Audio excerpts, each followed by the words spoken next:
Hari ini kita akan bincangkan bab ke-10.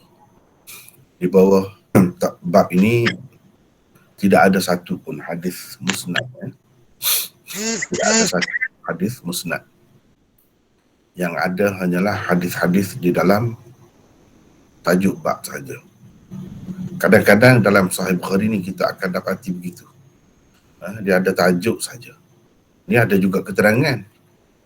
Keterangan tentang tajuk tu ataupun bukti untuk tajuk. Kadang-kadang tajuk saja ada. Hadis pun tidak ada, bukti di dalam tajuk bab pun tidak ada. Ni tajuk ni. Ini tajuk bab. Tarjamatul bab. Dan di bawah ni, di bawah tajuk ni, bukti-bukti atau dalil-dalil bagi tajuk bab yang dibuat oleh Imam Bukhari. Hadisnya tidak ada. Kita akan dapati begitu dalam Sahih Bukhari ini. Alhamdulillah, pagi ini kita dapat menyambung lagi kuliah Sahih Bukhari kita dan telah pun masuk ke bab yang ke-10. Terlebih dahulu sebelum kita bincangkan seterusnya, saya baca dahulu tajuk ni dan terjemahannya. Babun al-ilmu qabla al-qawli wal-amal liqawlillahi ta'ala fa'alam annahu la ilaha illallah wastaghfir li dhanbik. Fabada'a bil-ilm wa anna al-ulama hum warathatul anbiya warathul ilm man akhadahu akhadha bihazzin wafir wa man salaka tariqan yatlubu bihi ilman sahhalallahu lahu tariqan ilal jannah. Wa qala jalla dhikruh innama yakhsha Allah min ibadihi al-ulama. Wa qala wa ma ya'qiluha illa al-alimun. Wa qala wa qalu law kunna nasma'u aw na'qilu ma kunna fi ashabis sa'ir. Wa qala hal yastawi alladhina ya'lamuna wal ladhina la ya'lamun. Wa qala an-nabiy sallallahu alaihi wasallam man yuridillahu bihi khairan yufaqqihhu fid din wa innamal ilmu bitta'allum. Faqala Abu Dharr law wada'tum as-samsama ala hadhihi wa ashara ila qafah thumma zanantu anni unaffidhu kalimatan sami'tuha min an-nabiy sallallahu alayhi wasallam qabla an tujizu alayya la anfadhtuha. وقول النبي صلى الله عليه وسلم ليبلغ الشاهد الغائب. وقال ابن عباس كونوا ربانيين حكماء علماء فقهاء. ويقال الرباني الذي يربي الناس بصغار العلم قبل كباره. Bab 10. Ilmu sebelum bercakap dan beramal. Ilmu mesti ada. Ilmu mesti ada dahulu sebelum bercakap dan beramal. Kerana firman Allah Subhanahu wa taala yang bermaksud, maka ketahuilah bahawa sesungguhnya tiada Tuhan selain Allah dan beristighfarlah untuk kesalahanmu. Allah Subhanahu wa taala memulakan dengan ilmu. Dan sesungguhnya para ulama, mereka itulah pewaris para nabi. Mereka meninggalkan ilmu. Sesiapa yang mengambilnya berarti dia telah mengambil bahagian yang besar atau yang banyak. Sesiapa yang mengikuti sesuatu jalan demi mencari ilmu, Allah Subhanahu wa taala mempermudahkan jalan untuknya ke syurga. Allah Subhanahu wa taala berfirman, maksudnya sesungguhnya orang yang takut kepada Allah dari kalangan hamba-hambanya hanyalah ulama. Allah Subhanahu wa taala juga berfirman, bermaksud dan tiada yang memahaminya kecuali orang-orang yang berilmu.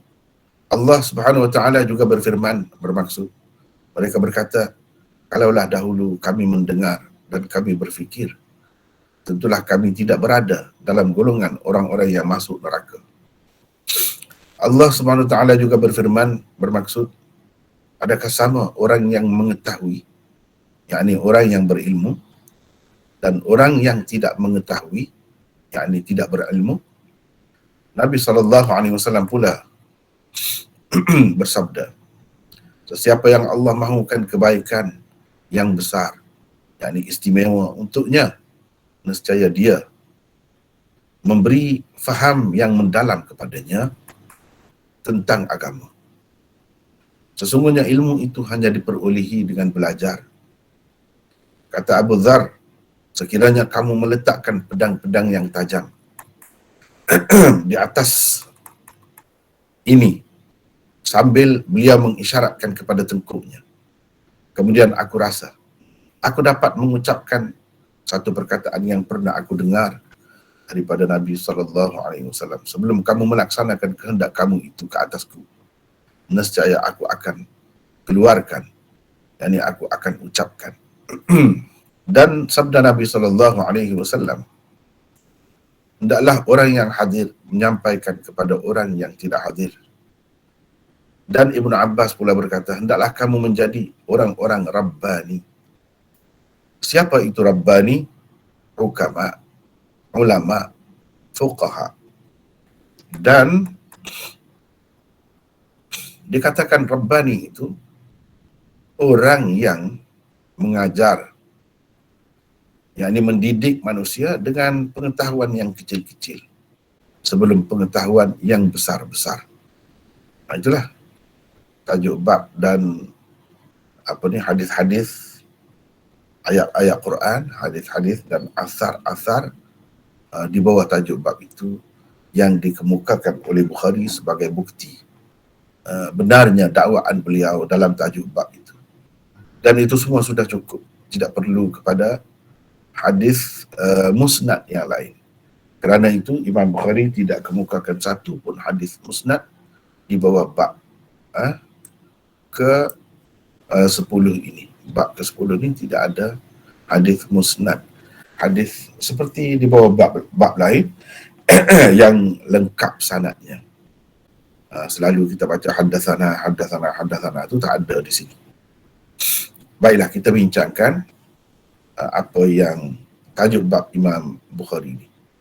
Tajuk bab ini sangat menarik. Kalau dalam kitab-kitab tajrid Sahih Bukhari atau mukhtasar Sahih Bukhari, dia tidak ada perbincangan ini. Ini tajuk ni kira-kiranya dibuanglah. Tidak ada. Sedangkan kitab Bukhari ni ada cara dia sendiri. Inilah cara yang kita pelik lah, yang kita dapati di dalam Sahih Bukhari. Asalnya kitab Bukhari ni kitab hadis, sepatutnya ada hadis lah. Tiba-tiba tak ada hadis. Maksudnya hadis yang musnad lah. Yang jadi masyhur Imam Bukhari kerana ketinggian sanad-sanad hadisnya itu. Tiba-tiba tak ada benda tu.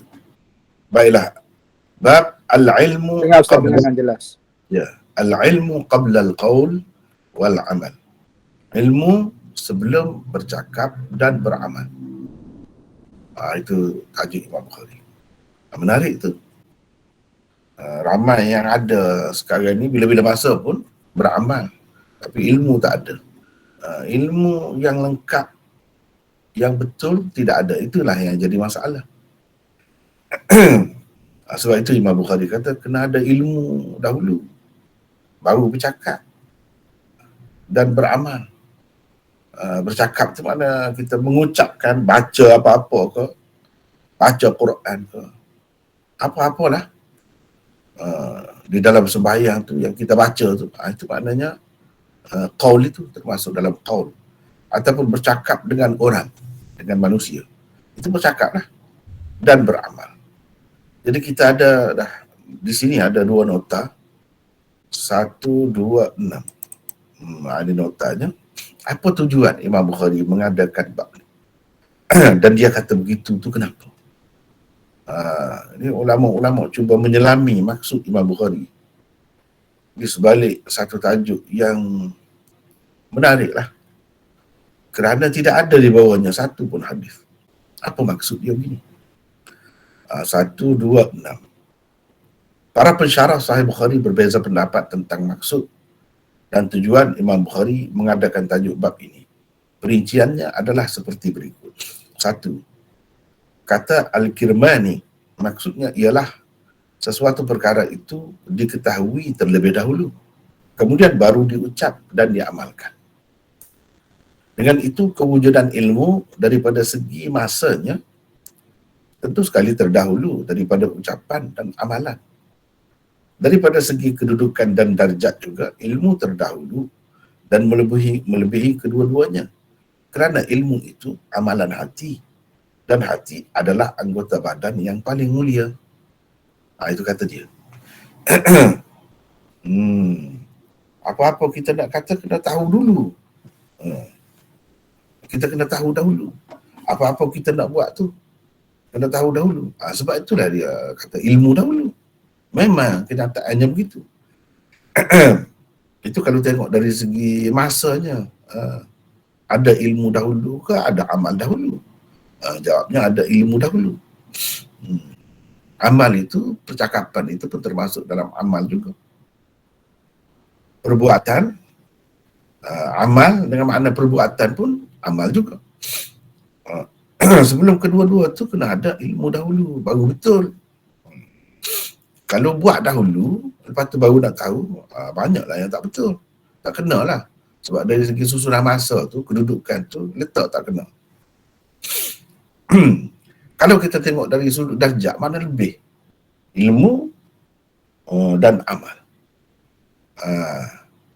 Amal itu terbagi pada dia lah, ucapan dan perbuatan. Mana lebih? Jawabnya lebih ilmu. Sebab ilmu tu kedudukannya di hati. Amal lain ni pada anggota. Anggota-anggota luar tu amal lain. Ada pada lidah, kalau ucapan. Kalau perbuatan-perbuatan lain pada anggota-anggota badan lah yang zahir itu. Dan dalam hadis ada sebut kedudukan hati atau jantung itu. Itulah yang menentukan baik buruk seluruh badan itu. Jadi kata dia dari segi kedudukannya, darjatnya pun yang sepatutnya berada di hadapan ialah ilmu. Yang kedua, menurut Ibnul Munayyir, tujuan Imam Bukhari mengadakan tajuk bab ini ialah untuk menyatakan ilmu merupakan syarat bagi sahnya sesuatu ucapan dan amalan. Ucapan dan amalan tidak bernilai tanpa ilmu dan tanpa adanya niat yang betul. Jadi nak tahu niat yang betul macam mana, kena ada ilmu juga. Jadi kenapa Imam Bukhari letak ilmu dahulu? Sebab ilmu tu syarat. Kalau tak ada syarat, tak jadi masyrut. Yang dikaitkan dengan syarat tu, sesuatu apalah. Kita kata sembahyang, tak tahu caranya. Buat tak betul lah, tak kena lah. Dia kena tahu dulu sembahyang tu macam mana. Nak baca Fatihah tu macam mana yang betulnya. Kena baca macam mana. Jadi kena tahu dahulu lah. Tak tahu, tak boleh, sebab itu syarat untuk sah. Untuk sahnya bacaan Fatihah misalnya. Itu dari segi ucapan. Dari segi percakapan, sebutan. Kerana itu ilmu sewajarnya berada di hadapan. Dan sebelum kedua-duanya. Sebelum ucapan dan amalan. Kalau kita tengok sembahyang lah sebagai contohnya sembahyang. Dalam sembahyang tu ada ucapan, ada pergerakan, perbuatan. Jadi kedua-dua tu dia terikat dengan ilmu. Ilmu ni menjadi syarat. Kalau tak ada syarat ni, maka tidak sah sembahyang tu. Kerana itu ilmu sewajarnya berada di hadapan dan sebelum kedua-duanya. Imam Bukhari juga mahu menghilangkan kekeliruan yang mungkin timbul dalam fikiran seseorang. Kerana ada juga orang berkata, ilmu tanpa amalan itu tiada gunanya. Sangkaan bahawa ilmu tanpa amalan itu tidak berguna boleh membuatkan seseorang tidak memandang ilmu sebagai sesuatu yang penting dan perlu dituntut dengan bersungguh-sungguh. Jadi boleh jadi orang jadi begitu, jadi malas belajar. Sebab apa? Belajar pun kalau tahu pun kalau tak buat sia-sia saja. Jadi tu tak belajar. Tak cari ilmu. Pakai buat mana ada saja setakat yang tahu gitu tak boleh. Imam Bukhari buat tajuk dia letak ilmu dahulu tu. Apa-apa pun kita dalam hidup ni nak buat, nak kata apa pun dia kena tahu dahulu. Boleh ke tak boleh, betul ke tak betul, kena tahu dulu. Tak tahu tak boleh. Sebab pengetahuan itu syarat. Jadi jangan anggap benda mengetahui atau ilmu itu perkara remeh-temeh. Perkara remeh-temeh. Jangan begitu. As-Sindi berpendapat, tujuan diadakan bab ini ialah menyatakan terkedepannya ilmu daripada ucapan dan amalan daripada segi kedudukan dan darjatnya. Dari segi kedudukan dan darjatnya, ilmu itu duduk di mana? Nombor satu. Dahulu. Ia tidak hendak menyatakan tentang terdahulunya daripada segi masa. Itu kata Cindy. Bukan nak cerita dari sudut masa ia terdahulu. Tak. Daripada ayat-ayat, hadis-hadis dan asar-asar dan yang dikemukakan beliau dapat diketahui hakikat ini. Jadi terdahulu dari segi kedudukan lah. Bukan dari segi masa. Yang keempat, pada pandangan Maulana Zakaria, ilmu daripada segi masa kewujudannya memang terdahulu daripada ucapan dan amalan. Apa yang dikemukakan oleh Bukhari dalam bab ini sudah cukup untuk membuktikannya. Bahawa dari kedua-dua sudut, masa dan darjat kedudukan, ilmu itu memang mendahului yang dua lagi, ucapan dan amalan. Oleh kerana terdapat ancaman terhadap orang-orang yang tidak beramal dengan ilmunya, sesetengah orang mungkin terfikir kalau begitu adalah lebih baik tidak menuntut terus ilmu. Kalau macam itu. Dengan mengadakan bab ini, Imam Bukhari sebenarnya hendak menolak fahaman seperti itu. Ilmu itu sendiri tetap melebihi yang lain-lain dan ia juga terdahulu daripada segi masanya. Mana segi masa tu, ayah dengan anak, mana dulu dari segi masanya. Wujud tu. Wujud ayah dahulu lah. Dari segi masanya tu.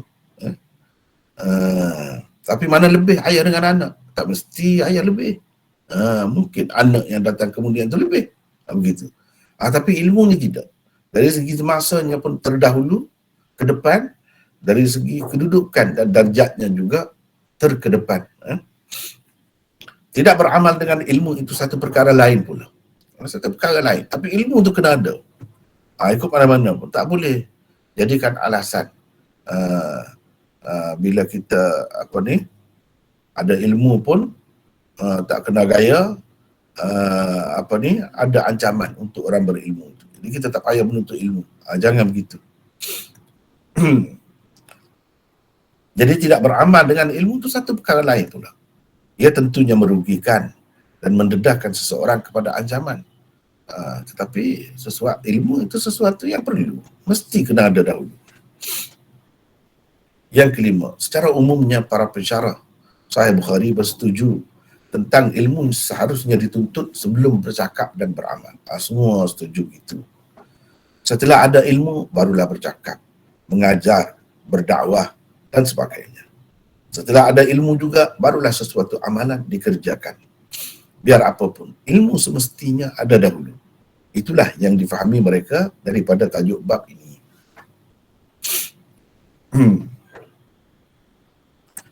Sekarang ni saya nak suruh siapa-siapa baca lah. Minta siapa-siapa baca lah. Boleh? Silakan. Siapa bersedia baca? Kalau saya saja baca tu, penat juga. Kemudian, tak ada perkongsian lah. Silakan baca daripada nombor 6. Siapa nak baca? Saya Maulana. Saleh. Siapa ni? Saleh. Saleh daripada mana ni? Saleh. Daripada Ampang, Selangor. Ampang. Silakan. Okay, baik. Yang keenam. Selain tujuan yang tersebut di atas, Imam Bukhari juga membuat tajuk bab ini untuk menyatakan kelebihan ilmu sekali lagi. Pada bab pertama di bawah Kitab Al-Ilmi telah pun berlalu bab kelebihan ilmu. Di sana Imam Bukhari hanya mengemukakan 2 sahaja ayat Al-Quran tanpa membawakan apa-apa hadis dan asar. Kerana kelebihan ilmu itu tersangat banyak. Imam Bukhari berpada dengan mengemukakan 2 ayat Al-Quran sahaja untuk menyatakan kelebihannya. Jika dibawakan 1 atau 2 hadis, maka dibimbangi akan ada orang yang menganggap bahawa kelebihan ilmu hanya sabit berdasarkan hadis yang dibawakan itu sahaja. Kerana itulah tidak disebut langsung hadis di situ. Begitulah juga sikap Imam Bukhari di sini dalam menyatakan kelebihan dan keistimewaan ilmu.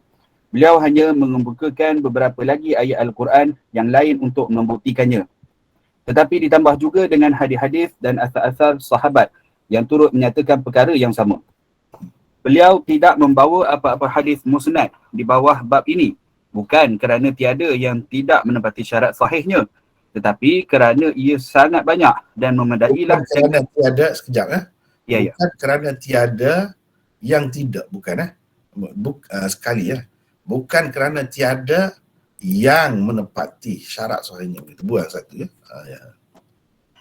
Bukan kerana tiada yang menepati syarat sahihnya, tetapi kerana ia sangat banyak dan memadailah dengan disebutkan beberapa sahaja daripadanya di dalam tajuk bab. Imam Bukhari sebenarnya mahu memberitahu kepada umum sikap ulama' alul hadis bahawa mereka itu bukanlah orang yang hanya melihat kepada hadis sahaja, tetapi melihat juga kepada Al-Quran.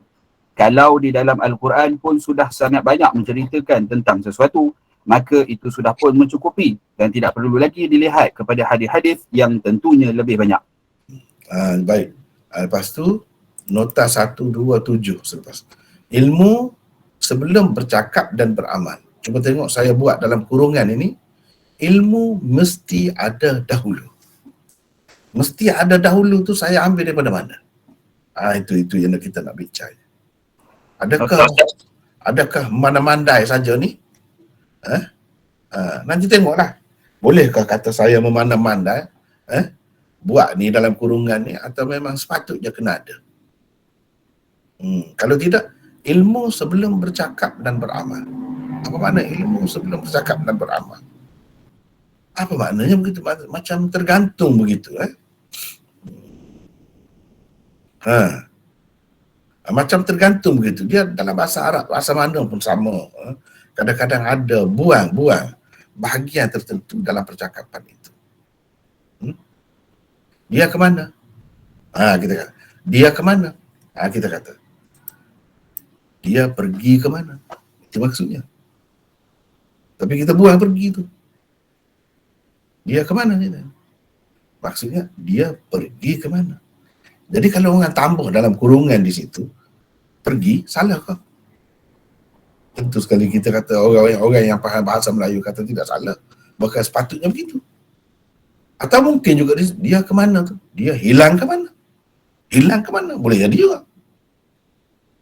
Boleh jadi macam-macam di situ tu. Tetapi kita tengok yang paling sesuai lah.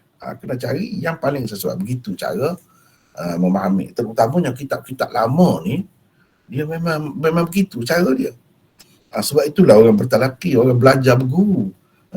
Kalau tidak berguru, dia kadang-kadang dia macam itulah. Kenapa tergantung ni? Apa sepatutnya kita letak di celah tu? Dia itu bendanya. Baik. Cuba tengok di sini. Siapa tadi? Mukhtar tadi. Siapa? Soleh. Teruskan lagi. Baik, nota 127. Terjemahan yang diberikan di dalam kurungan di atas adalah berdasarkan takdir la budda minhu sebelum perkataan qabla. Ada ulama. Sekejap. Dia begini. Kalau sebab itu kitab-kitab ni kan, kitab-kitab lama terutamanya, dia kena berguru. Orang belajar.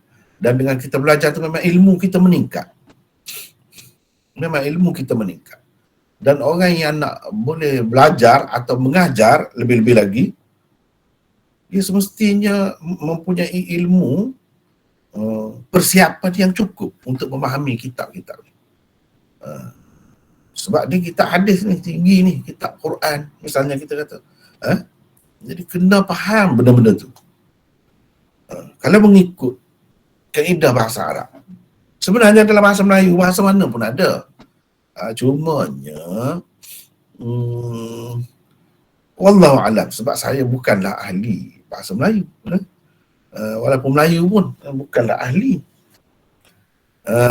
Apa dia panggil, duduk di bawah kaedah mana? Itu masalahnya. Saya rasa berdasarkan pembacaan secara sendiri-sendiri lah, banyak kaedah-kaedah yang ada dalam bahasa Arab ni, kalau kita tengok dalam bahasa Melayu tak ada. Itu setakat yang saya tahulah. Wallahu alam lah. Kalau ada yang lebih mahir bahasa Melayu di sini, boleh kita berkongsi. Contohnya ni, ya, kalau dalam bahasa Arab, jar, haraf jar, saya guna kaedah sedikit lah. Haraf jar, dia terbahagi kepada 3. Ini ilmu alat tu, dia terbahagi kepada 3.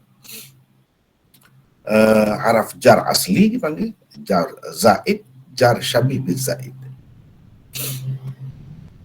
Jar asli menghendaki 3 perkara, mesti ada 3 perkara, iaitu dia mesti ada maknanya, mesti ada kerjanya, amalnya, dan mesti ada tempat ta'alluqnya, muta'allaqnya. Mesti ada. Haraf jar syabih bil zaid, dia ada 2 perkara saja.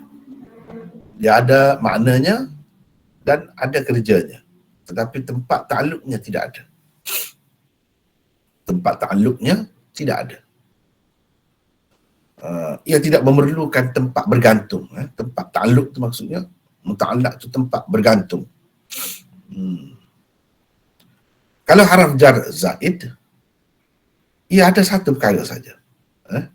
Dia ada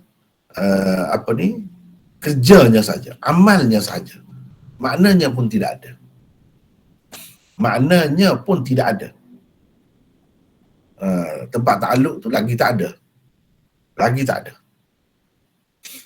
Itu kalau haraf jar zaid. Sama juga dengan zaraf.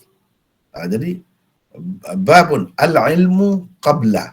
Qabla tu zaraf, orang panggil. Zaraf makan ke atau zaman ke? Ni qabla ni sebelum. Sebelum tu makna zaman. Zaraf zaman. Sebagaimana haraf jar asli, dia ada tempat ta'alluqnya, zaraf pun begitu juga.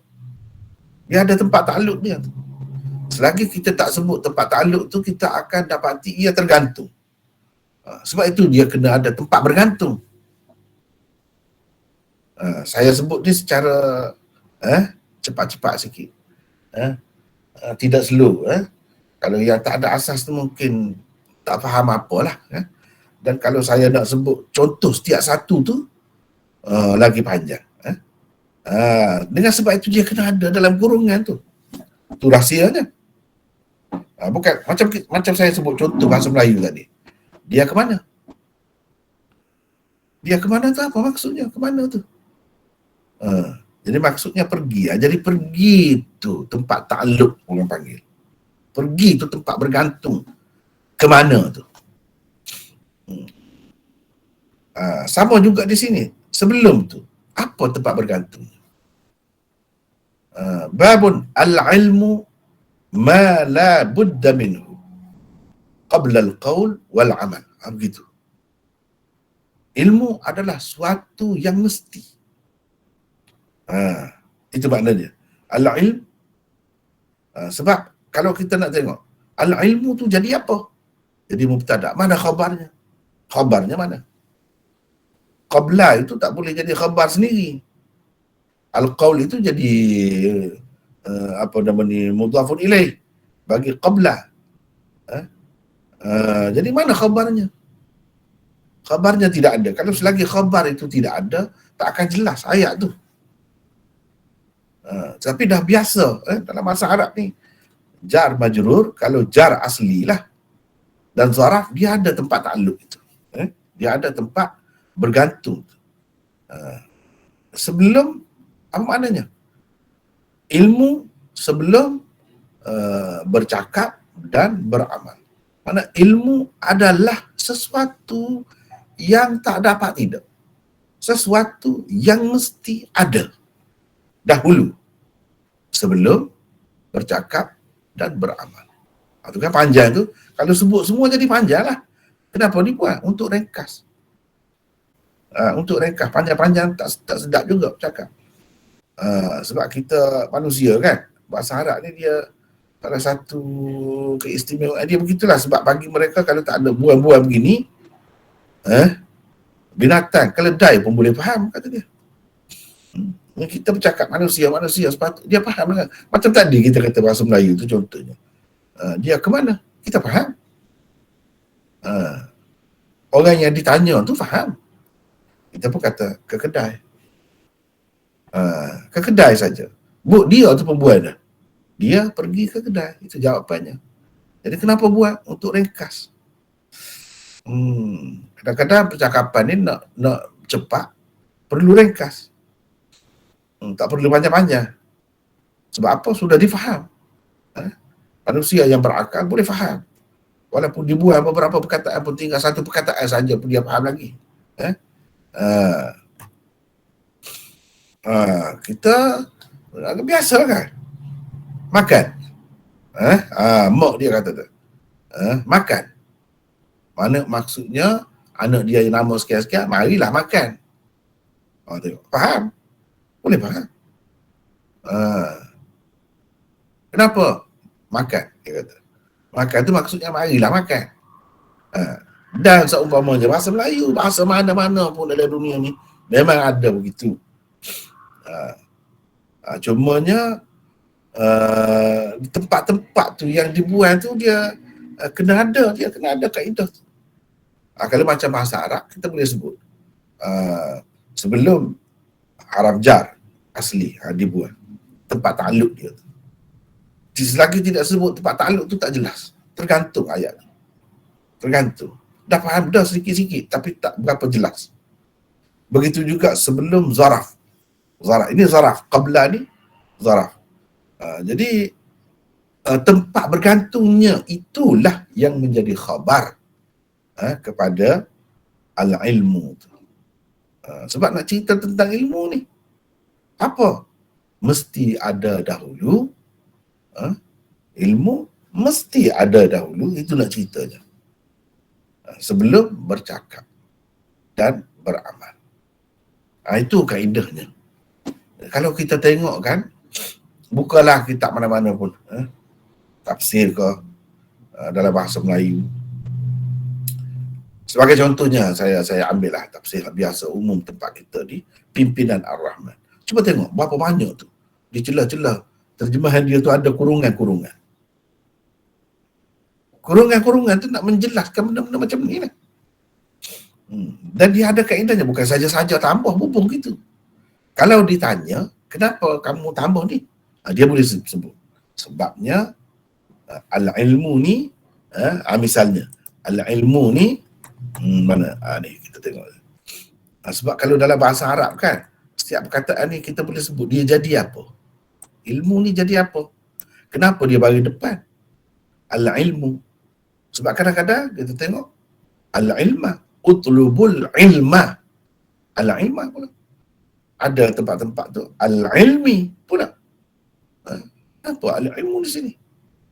Dia jadi apa? Jadi mubtada. Kita kata jadi mubtada. Bila jadi mubtada, orang tanya pula, mana khabarnya? Mana khabarnya?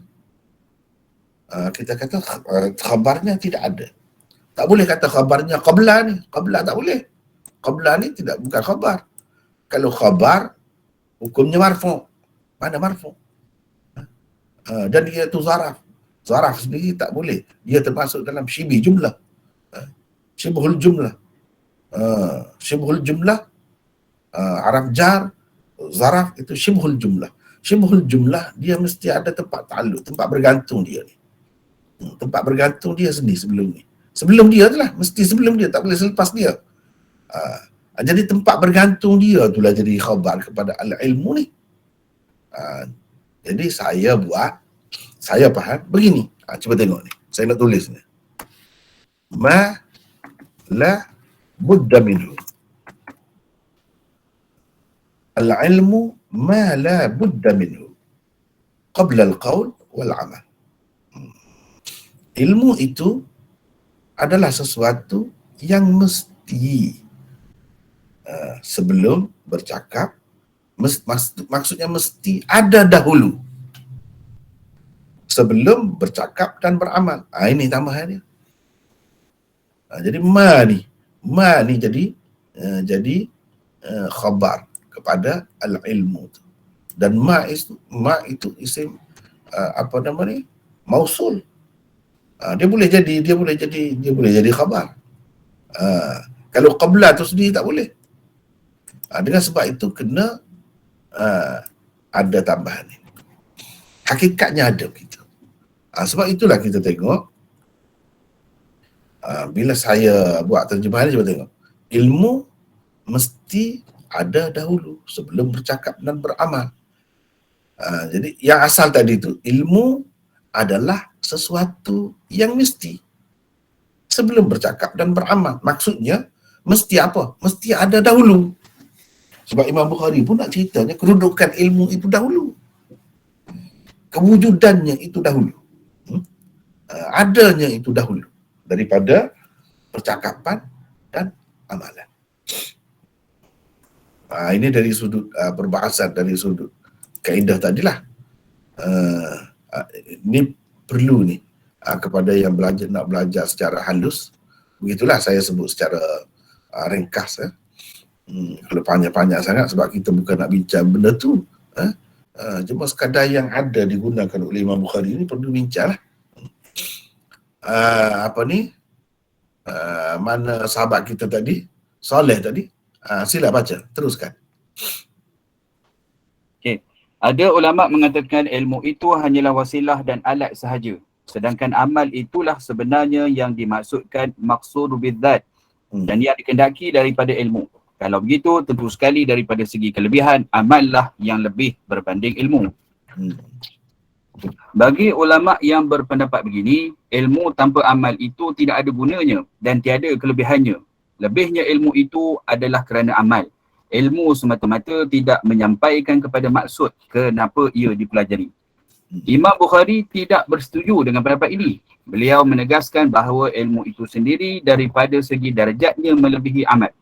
Ilmu itu juga daripada segi zaman, yakni masa dan zatnya terdahulu daripada amal dan ucapan.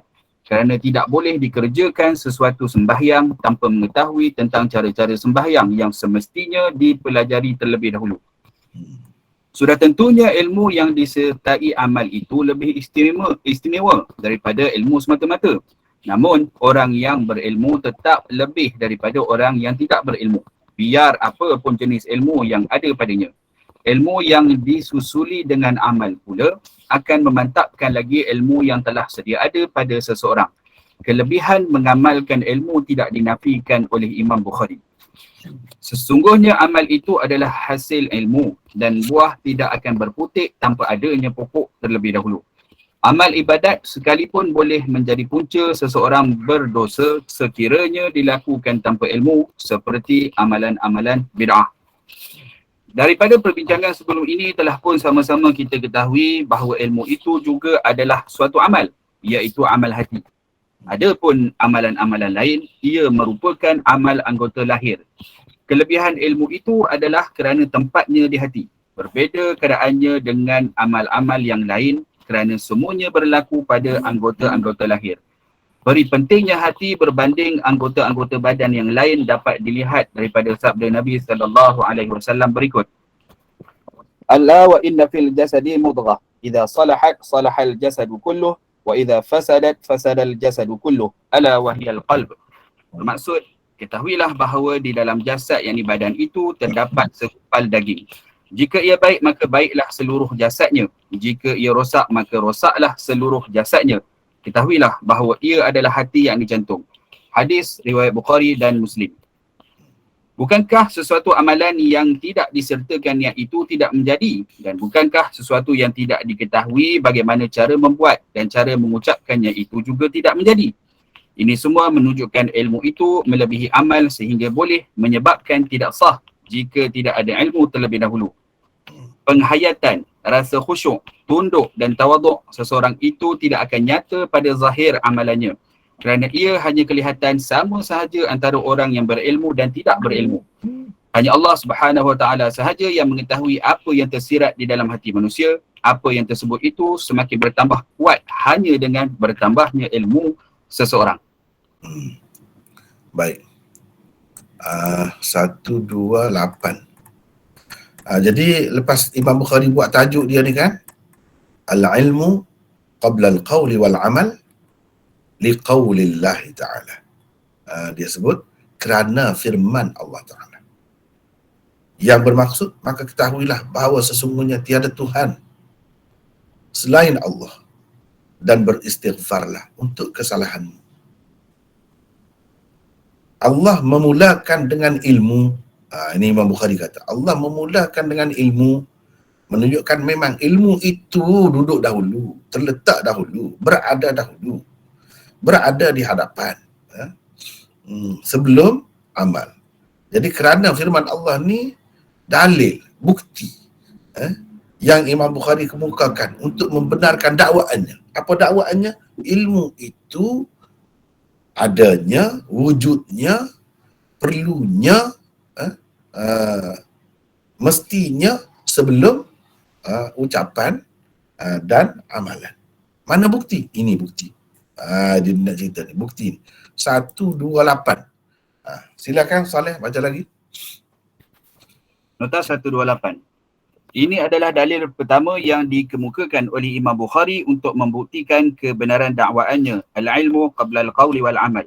Ilmu mesti ada sebelum bercakap dan beramal.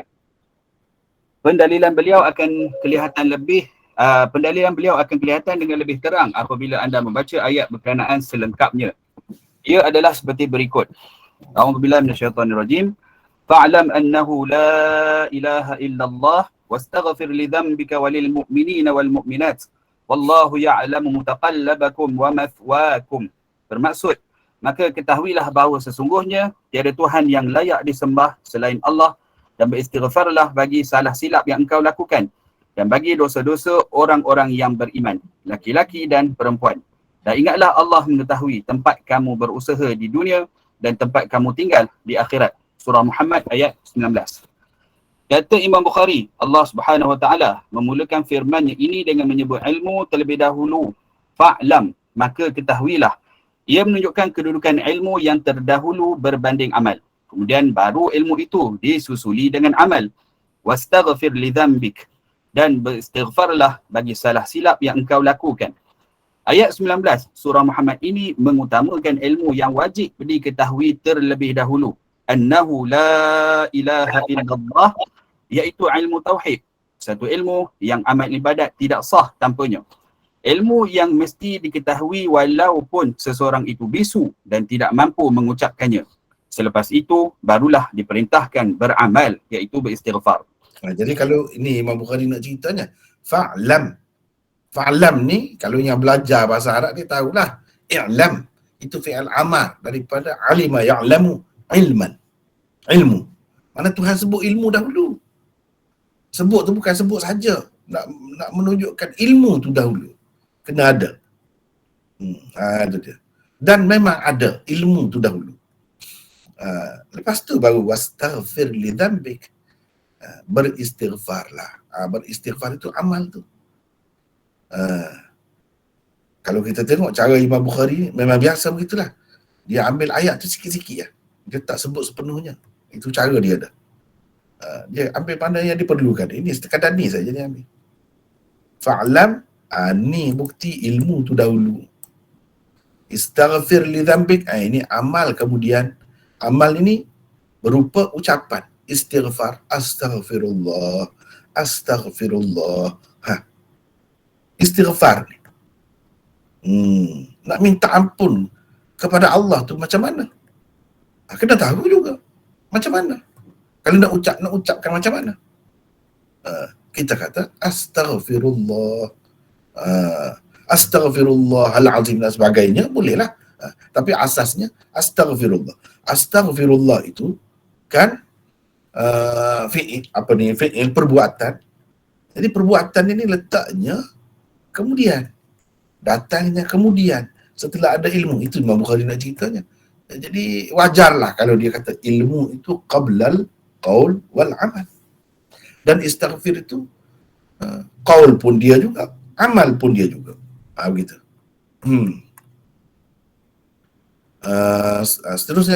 Teruskan. Orang yang baru memeluk agama Islam, baru saja mengenal Allah Subhanahu Wa Taala dan tidak sempat beramal apa-apa pun lalu meninggal dunia. Ilmu tauhid yang baru diperolehinya itu tetap berfaedah untuknya sehingga ia boleh memasuki syurga Allah Subhanahu Wa Taala kerananya.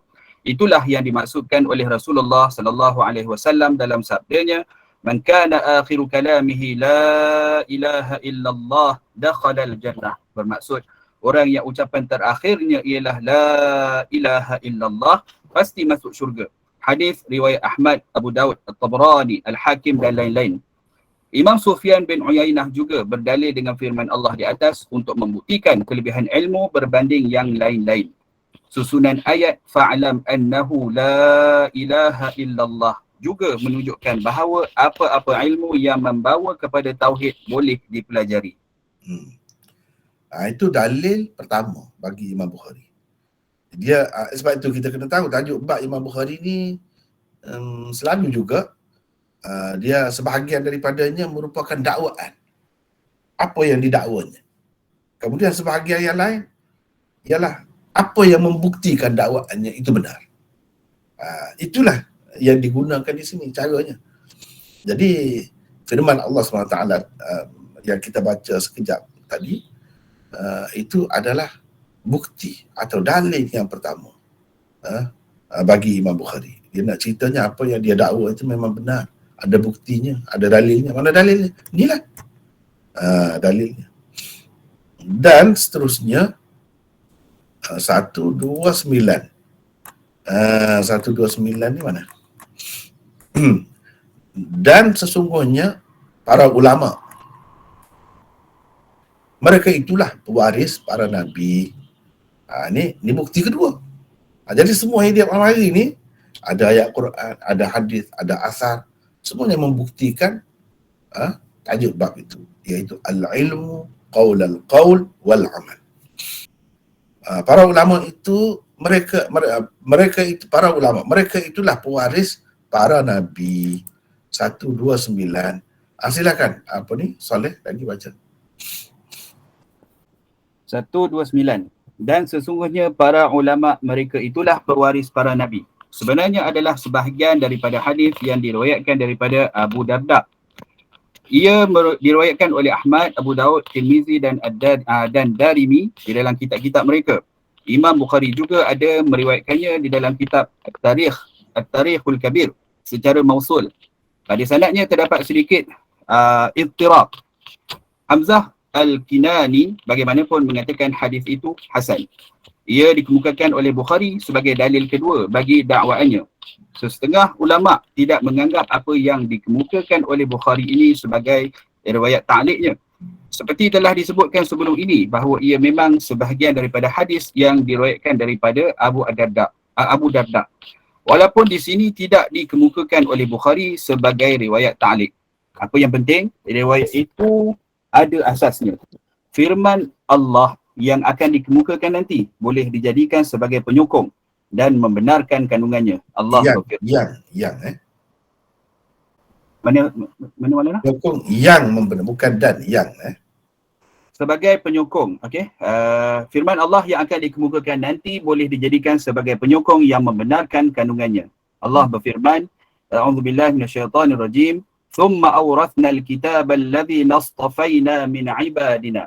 Bermaksud, kemudian kami wariskan kitab yang di Al-Quran itu kepada orang-orang yang kami pilih dari kalangan hamba-hamba kami. Surah Fatir ayat 32. Apa yang diwarisi para ulama daripada para nabi tidak lain melainkan ilmu mereka. apabila dikatakan para ulama mewarisi peninggalan Nabi Muhammad sallallahu alaihi wasallam, maka itu bererti mereka mewarisi ilmunya, sama ada berupa Al-Quran atau As-Sunnah.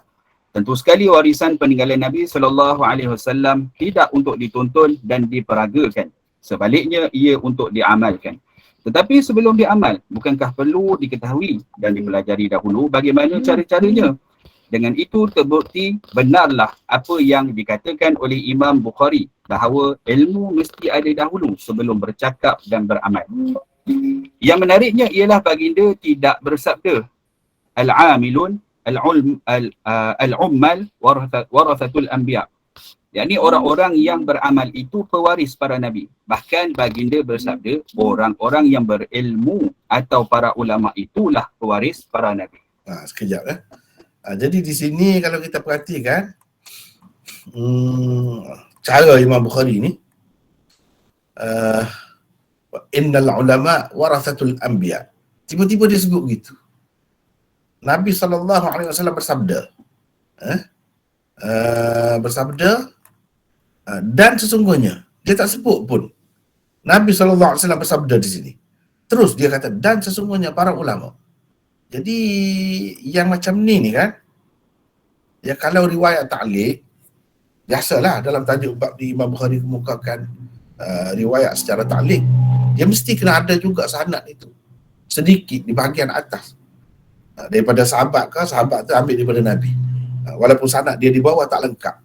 Itulah maksud riwayat ta'liq. Jadi di sini ulama pengkaji Sahih Bukhari ni bahas di sini ni, adakah ini riwayat ta'liq Imam Bukhari atau tidak? Sebab langsung tidak ada sanadnya. Walaupun ini adalah lafaz hadis yang diriwayatkan daripada Abu Darda.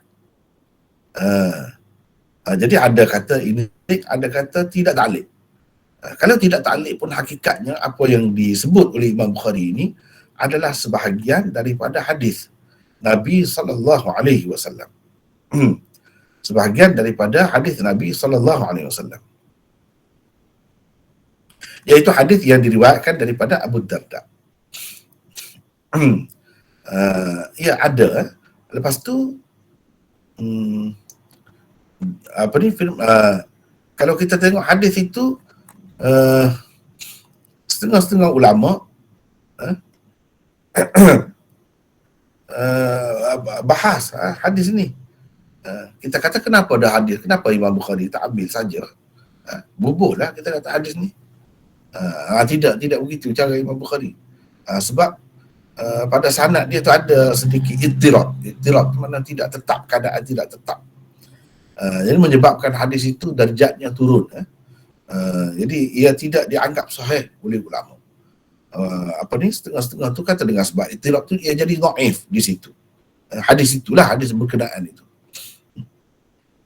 Walau bagaimanapun Hamzah Al-Kinani kata hadis ini hasan. Kalau kita andaikan dhaif sekalipun, ini Imam Bukhari nak ajar kita ni, kita kena tengok juga sesuatu hadis itu kalau dhaif, adakah ia dhaif sangat atau dhaif sedikit, dhaif ringan. Jadi Imam Bukhari nak ceritanya hadis itu kalau kita andaikan, kita kata dia dhaif sekalipun, dhaifnya itu ringan. Sebab apa? Sebab ada ayat Quran yang lebih kurang maksud dia, yang boleh kita jadikan sebagai penguat. Jadi hadis itu jadi naiklah kedudukannya dengan sebab ada ayat Quran. Ini Imam Bukhari nak ajar kita ni, bahawa kalau kita tengok sesuatu hadis itu dari segi sanadnya dhaif, cuba tengok pula dari segi maknanya adakah tidak sesuai dengan Al-Quran atau dengan hadis lain. Kalau ia sesuai, maka dhaifnya itu ringan. Dhaifnya itu jadi ringan, tidak dhaif berat. Mana kita boleh pakai lah. Kita boleh pakai. Itu maksud dia sebut di sini. Dan Nabi SAW sebut al-ulama. Dia tidak sebut al-amilun atau al-ummal. Ini menunjukkan memang ilmu itu sendiri ada kelebihannya. Ya, sebab Nabi sebut orang yang berilmu. Dia tidak sebut orang yang beramal. Ini menunjukkan ilmu itu lebih daripada amal. Ilmu itu berada di hadapan lagi daripada amal. Itu bukti Imam Bukhari. Sebab itulah dia kata ilmu itu dahulu daripada amal. Sebab apa? Sebab Nabi pun kata al-ulama, dia tidak kata al-amilun. Kalau lebih amal, mesti Nabi kata begitu. Orang-orang yang beramal itulah pewaris para Nabi. Dia tak kata begitu. Yang dia katanya orang-orang yang berilmu. Maksudnya ulama. Mereka itulah pewaris Nabi. Kemudian 130. Mereka itu apa? Mereka, jadi para Nabi meninggalkan ilmu. Meninggalkan ilmu di sini. Kalau boleh orang lain pula lah baca. Boleh? Banyak dah tu. Akhir Saleh kita baca banyak dah. Orang lain siapa nak baca ni? Silakan. 130. Siapa? Silakan. Kenapa tak sambut ni? Ramai kita ni. Tak ada yang tampil ni, kenapa ni? Silakan. Saya baca mana? Siapa ni saya ni? Syahizat. Syahizat daripada mana ni? Shah Alam. Shah Alam lah. Silakan. Ni nota 130. Perkataan warasu boleh diterima sebagai fi'il madhi daripada bab warisu boleh diterima sebagai fi'il madhi daripada bab taf'il. Artinya adalah sebagaimana diberikan di atas. Dhamir fa'ilnya kembali warrathu lah kalau begitu. Warrathu. Teruskan. Dhamir fa'ilnya kembali kepada perkataan al-anbiya. Boleh juga diterima ia sebagai fi'il madhi mujarrad daripada babu sami'a atau hasiba. Kalau ia dipakai sebagai madhi mujarrad warisu, maka dhamir fa'ilnya kembali kepada perkataan al-ulama. Kalau begitu maka artinya ialah mereka, iaitu para ulama itu mewarisi ilmu, iaitu para nabi. Kebanyakan riwayat nampaknya lebih menguatkan ia dibaca sebagai fi'il madhi daripada babu taf'il, iaitu warrasu. Siapnya menghendaki begitu. Sebagai contoh, lihat saja riwayat Ad-Darimi di bawah ini. Innal ulama'a warathatul anbiya.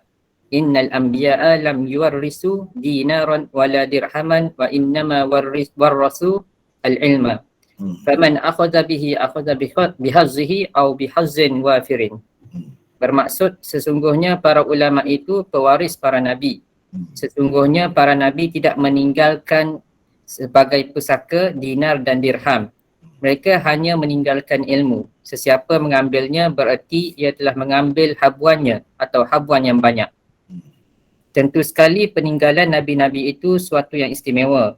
Walaupun ilmu yang ditinggalkan mereka menuntut amal, tetapi yang disebutkan adalah ilmu. Mengetahui ilmu yang dibawa oleh Nabi SAW sahaja tidaklah terus menjadikan seseorang pewaris Nabi.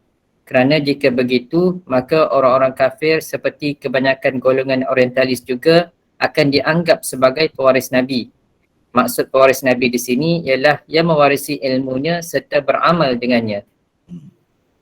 Apa yang menariknya ialah Nabi SAW tidak menyebut al-amilun, iaitu yang beramal, sebagai pewaris Nabi, pewaris para Nabi. Sebaliknya yang disebut ialah al-ulama, iaitu ulama. Jadi itu dari segi warrathu. Warrathu ni ada baca warithu, mana yang boleh kedua. Kalau kita baca warrathu daripada bab taf'il, ini orang yang belajar ilmu saraf dia tahulah. Saya tidak nak urang panjanglah situ.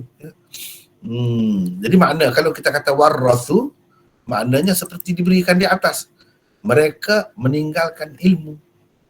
Mereka mewariskan ilmu. Jadi meninggalkan ilmu. Mereka yakni para nabi. Mereka itu siapa? Para nabi. Kalau kita baca warrathu. Tapi maknanya balik kepada nabi lah.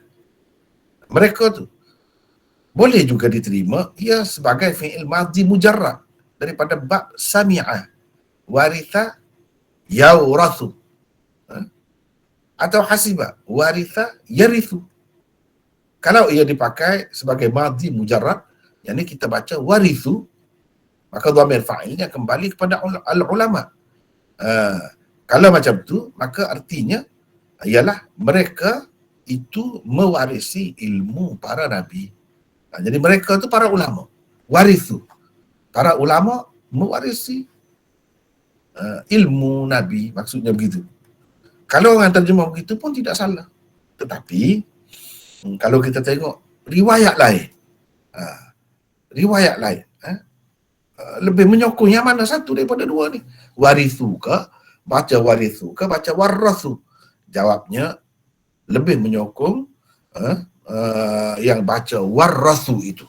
Warrathu. Sebabnya kalau kita tengok contoh dalam ni, warathatul anbiya, innal anbiya lam yuwarrithu dinaran. Yuwarrithu.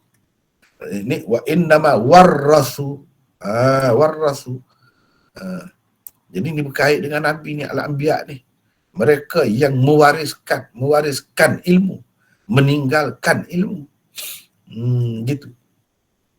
Jadi di sini dalam riwayat ni bukan warithu tapi warrathu.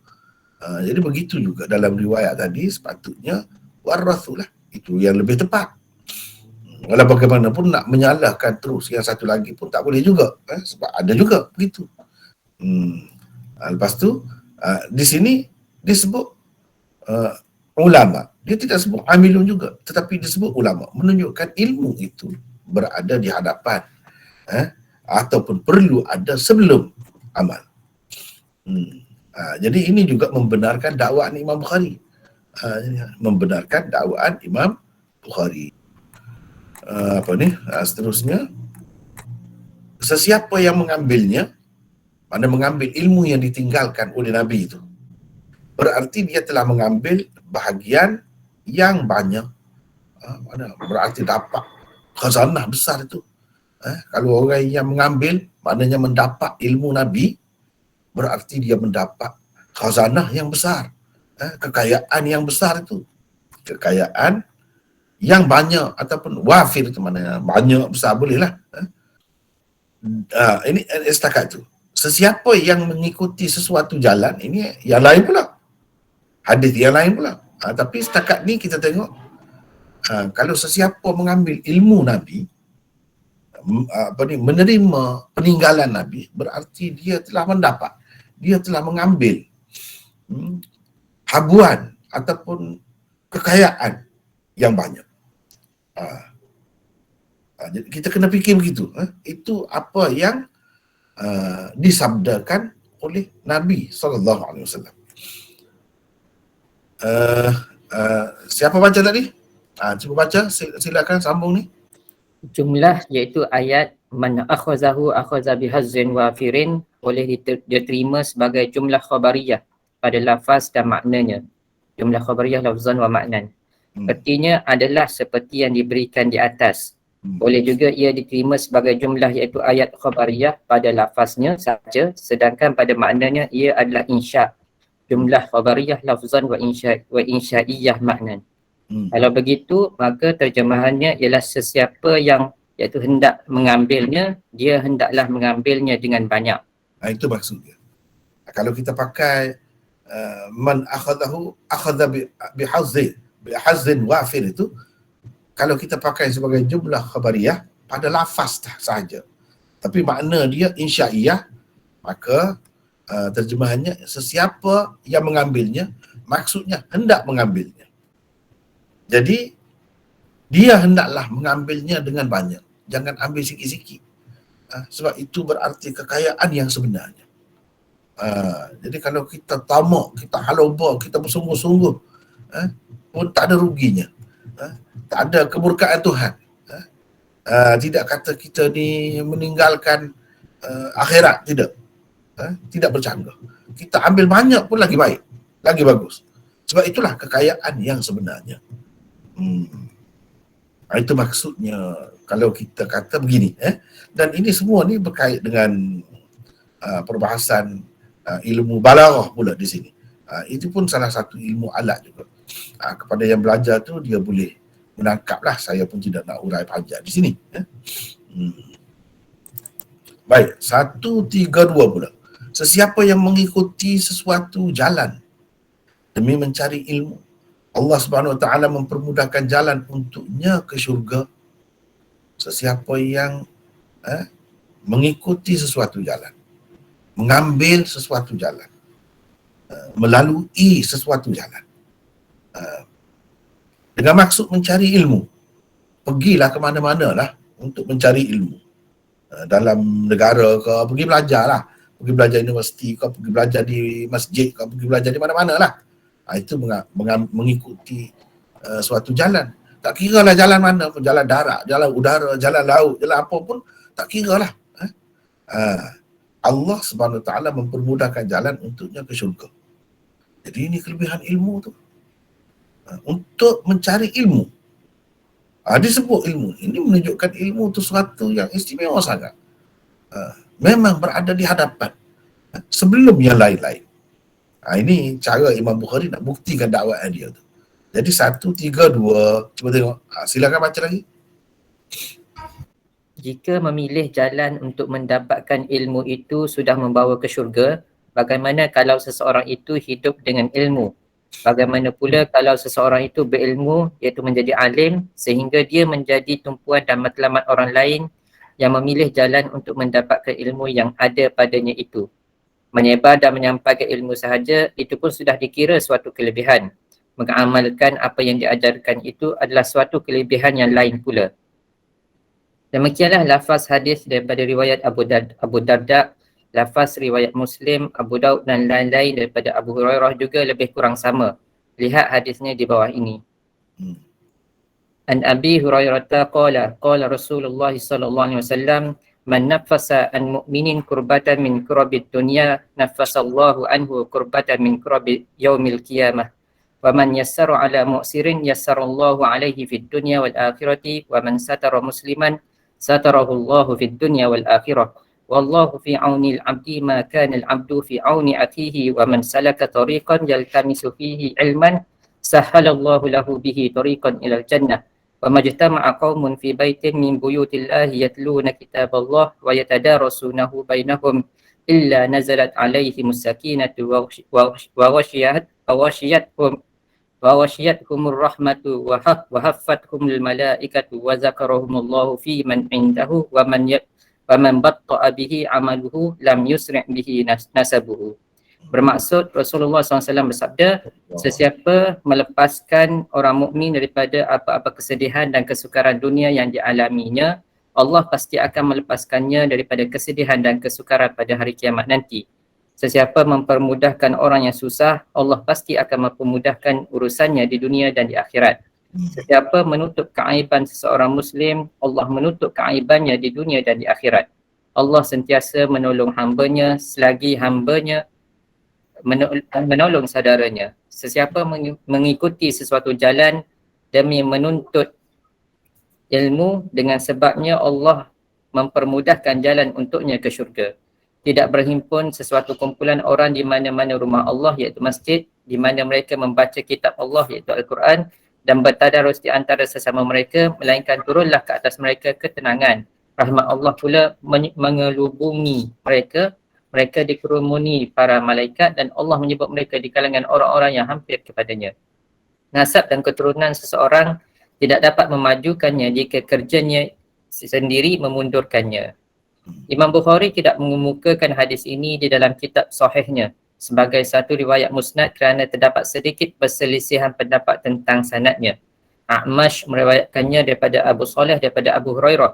Sesetengah ulama hadis meragui tentang A'mash sendiri. Secara langsung telah sesetengah ulama hadis meragui tentang A'mash sendiri secara langsung telah meriwayatkannya daripada Abu Saleh. Sebabnya ialah tersebut di dalam satu riwayat Abu Daud dan Tirmizi, kata-kata A'mash sendiri, hadis tu an Abi Saleh. Riwayat hadis tu an Abi Saleh. Diriwayatkan kepadaku daripada Abi Saleh. Zahirnya menunjukkan ada seseorang di antara A'mash dan Abu Saleh. Tidak diketahui siapa dia. Imam Muslim telah menghilangkan kekeliruan itu dengan mengemukakan beberapa saluran riwayat bagi hadis tersebut. Antaranya saluran riwayat Abu Usamah. Di dalamnya tersebut kata-kata A'mash dengan terang. Haddatsana Abu Saleh an Abi Hurairah. Abu Saleh meriwayatkan kepada kami daripada Abu Hurairah. Dengan itu dapatlah dikatakan bahawa A'mash pada mulanya meriwayatkan hadis itu dengan perantaraan seseorang. tetapi kemudiannya beliau menerimanya secara langsung daripada Abi Saleh. Orang yang berusaha pergi ke suatu tempat untuk menuntut ilmu akan mendapat ilmu. Dengan ilmu ia akan dapat mengerjakan amal soleh. Dengan ilmu juga akan timbul di dalam hatinya rasa takut dan juga kasih kepada Allah. Semua hasil yang diperolehi daripada ilmu yang dipelajari itu akan membawanya ke syurga. Dengan begitulah Allah mempermudahkan kepadanya jalan ke syurga. Bukankah hadis itu juga membuktikan kelebihan ilmu dan keterdahuluannya daripada segala-gala yang lain? Di dalamnya tidak tersebut pun dengan syarat ilmu itu diamal. Tak ada sebut. Itulah bukti Imam Bukhari nak cerita ilmu tu sendiri memang berada di hadapan. Memang lebih. Memang terdahulu. Seterusnya firman Allah. Allah SWT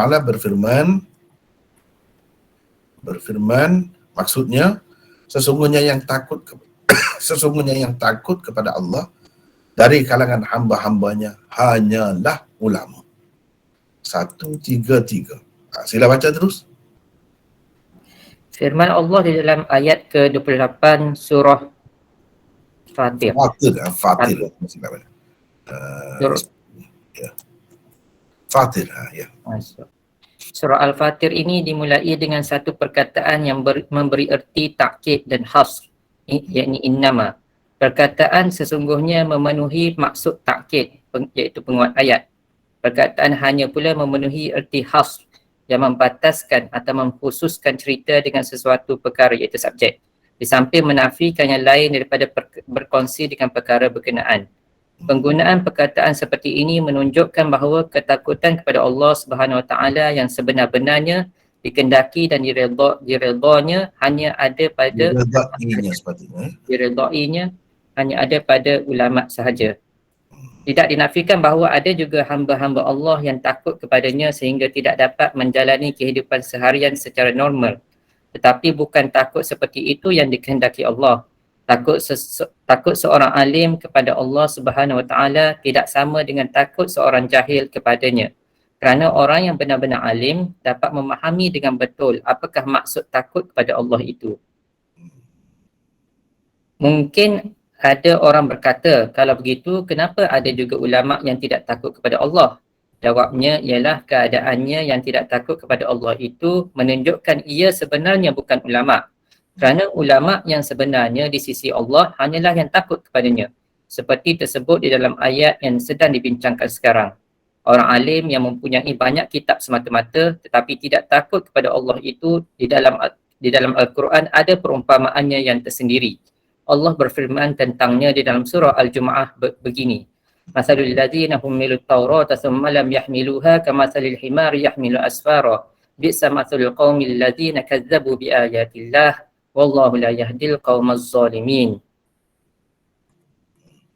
Bermaksud perumpamaan orang-orang yang dipikulkan kepadanya Taurat kemudian mereka tidak memikulnya adalah seperti keldai yang membawa kitab-kitab yang tebal. Amatlah buruknya perumpamaan kaum yang mendustakan ayat-ayat Allah itu, dan Allah tiada memberi petunjuk kepada kaum yang zalim. Surah Al-Jumu'ah ayat 5. Selain itu firman Allah di dalam surah Al-Fatir ini sebenarnya bukanlah menyatakan sifat takut kepada Allah itu sesuatu yang mesti ada pada setiap ulama. Ia hanya menyatakan sifat takut yang sempurna itu kalau pada seseorang manusia maka ia ada pada ulama. Kalau ada sepatutnya. Kalau ada pada seorang manusia maka ia ada pada ulama. Biar apapun ayat itu jelas membuktikan lebihnya ulama itu adalah kerana ilmunya. Amal ibadat yang dilakukan tanpa keikhlasan memang sia-sia. Tetapi keikhlasan itu baru ada apabila adanya khasyatullah atau ketakutan kepada Allah. Dan ketakutan kepada Allah pula baru ada setelah adanya ilmu. Dengan itu dapatlah disimpulkan bahawa memang ilmu itu melebihi dan mendahului segala yang lain. 134 pula ya sini. Dan tiada yang memahaminya kecuali orang-orang yang berilmu.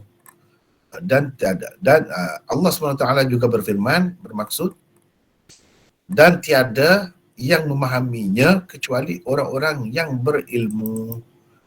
Ni Nota 134. Siapa pula? Kita bergili-gili lah. Tukar-tukar orang lain pula. Siapa lagi yang nak baca? Silakan.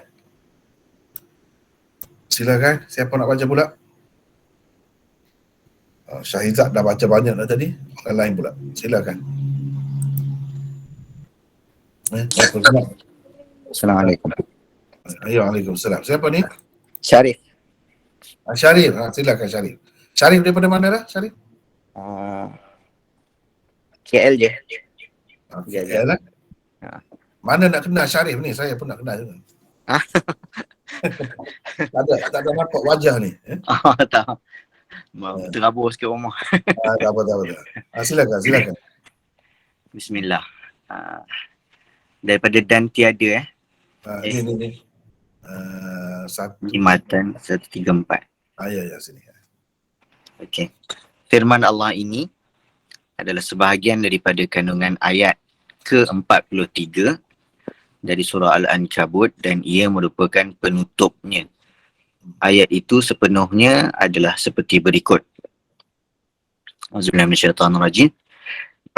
Wa tilkal amsalu nadribuha lin-nasi wa ma ya'qiluha illa al-alimuna.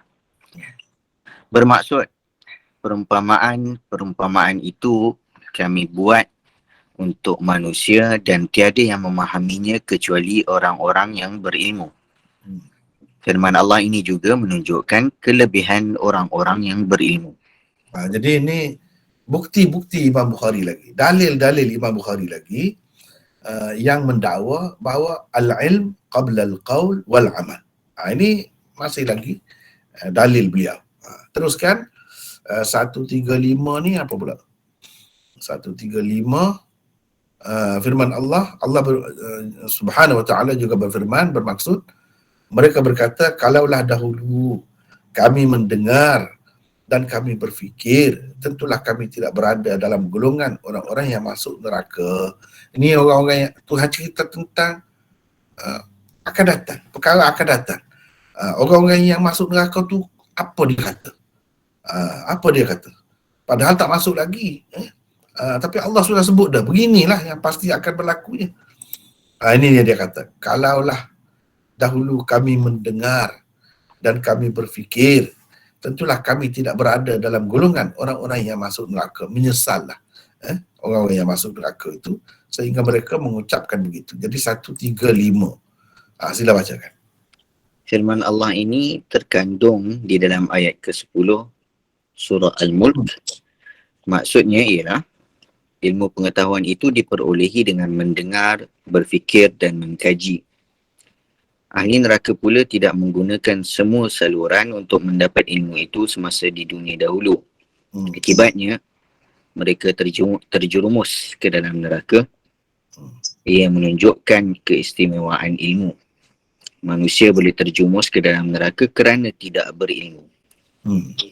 Itulah bukti Imam Bukhari. Banyak bukti dia. Kemudian 136. Allah SWT juga berfirman, bermaksud, adakah sama orang yang mengetahui? Maksudnya orang yang berilmu dan orang yang tidak mengetahui, yakni tidak berilmu. Jadi jawabnya tidak sama. Adakah sama? Tentu tidak sama. Ini orang panggil tanya ni, tanya bukan nak tahu.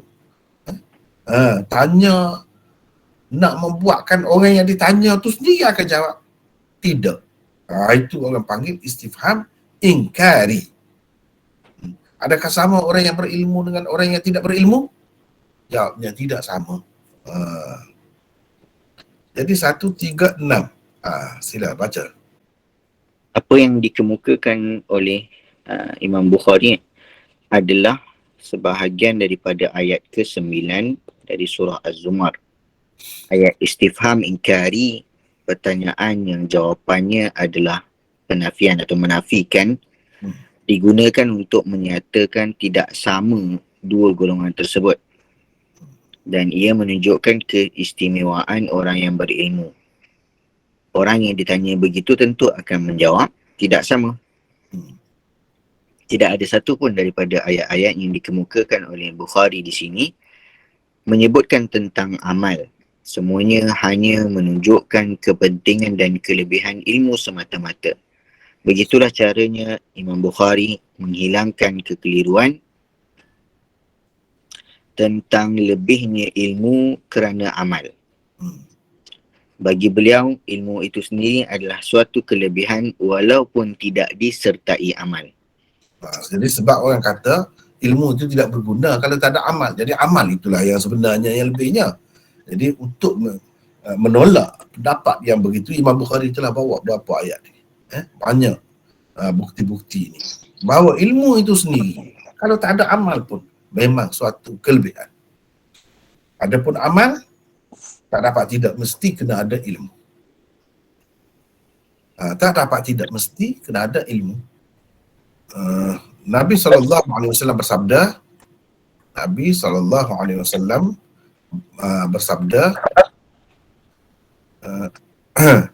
sesiapa yang Allah mahukan kebaikan yang besar atau istimewa untuknya, nescaya dia memberikan faham yang mendalam kepadanya.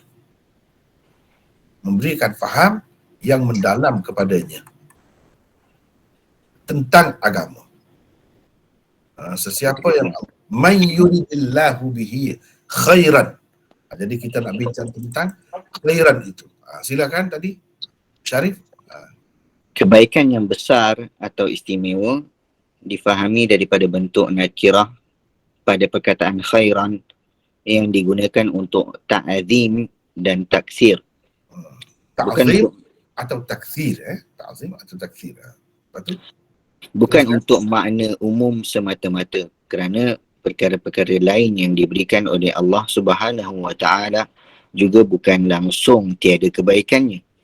Dengan berkata begini, Nabi SAW seolah-olahnya menyatakan ilmu sahaja satu-satunya kebaikan istimewa yang Allah Subhanahu Wa Taala kurniakan kepada hamba-hambanya.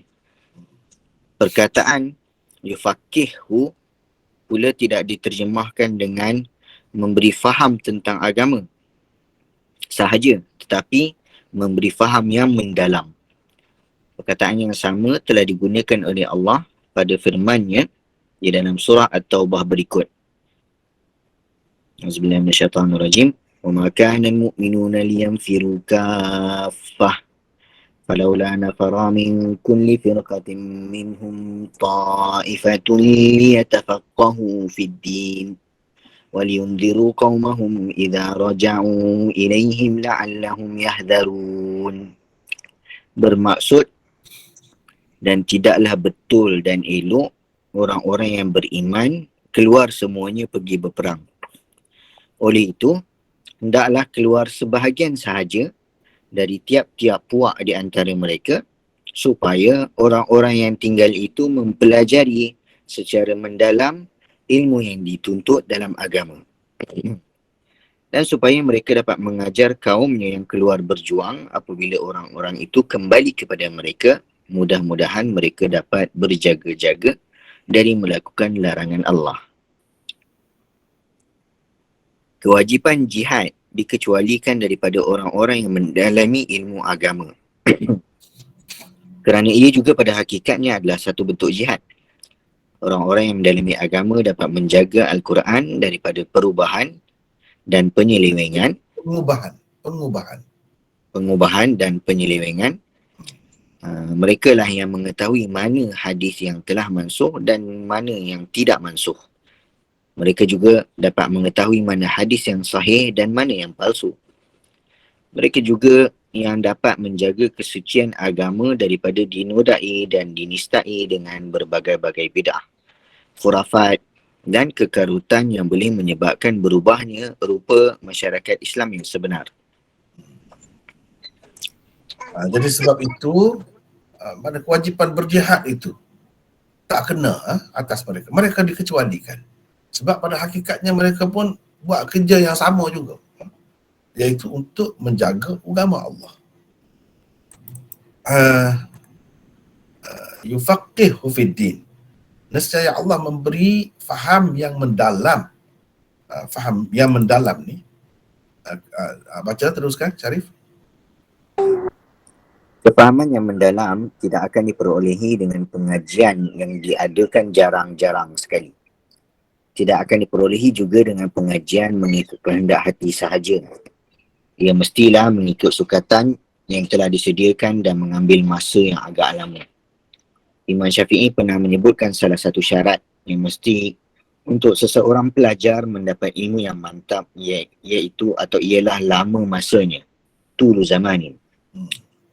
Kitab yang digunakan sebagai teks pembelajaran pula tidak boleh semata-mata ringkasan dan isi yang tidak mendalam.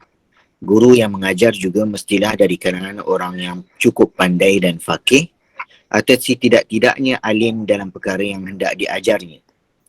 Ilmu yang mendalam tidak diperolehi hanya dari guru yang alim sahaja, malah dari guru yang bijaksana dan cerdik, cendekiawan. Cendekia.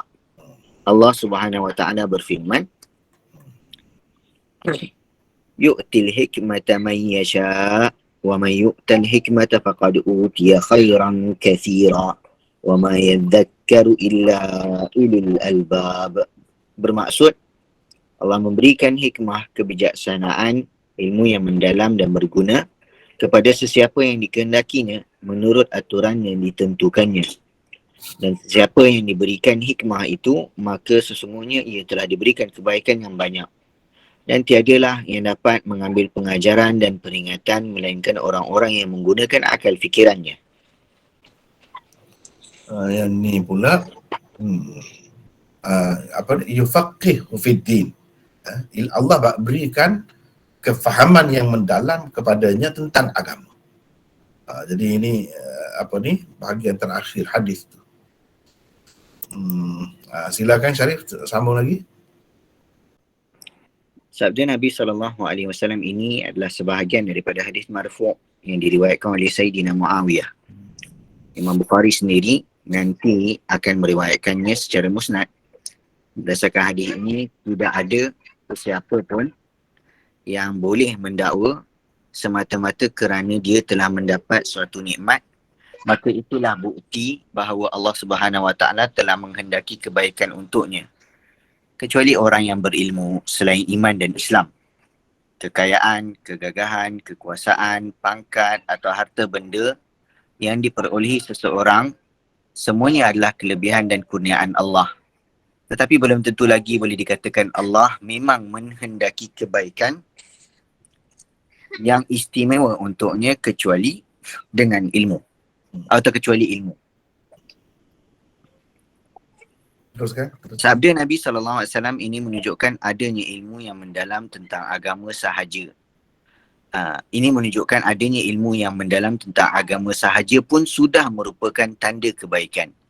Itu belum lagi mengambil kira apabila seseorang yang berilmu beramal dengan ilmunya, mengajarkannya, menyebarluaskannya, menyelamatkan orang lain dari kebinasaan di dunia dan di akhirat dan lain-lain.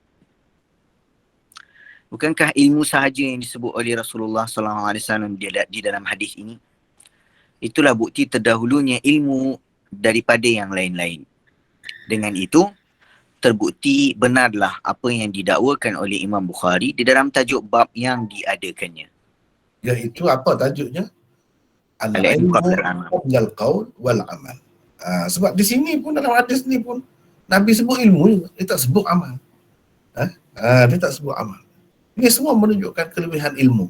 Jadi dalam keadaan begini, kenapa kita malas lagi belajar? Kenapa kita masih berdolak dalik untuk menuntut ilmu? Terutamanya dalam keadaan kita sekarang ni banyak kemudahan. Banyak kemudahan. Tengok hari ni kita belajar ni. Tanpa berhadapan pun boleh. Macam berada di hadapan juga. Boleh. Jadi Allah SWT bagi kemudahan banyak kepada kita sekarang ni. Jadi rebutlah peluang ini. Jadi saya rasa kita tak sempat dah nak bincang semua sekali. Walaupun bincang tentang tajuk bab saja hari ni, nampaknya kena setakat itu dahulu. Sebab kita rehat sekejap, yang sekejap lagi kita akan sambung dengan yang kedua, bahagian yang kedua pula, iaitu 99 usul. Setakat itulah dahulu untuk pagi ini kuliah Sahih Bukhari kita. Allahu a'lam.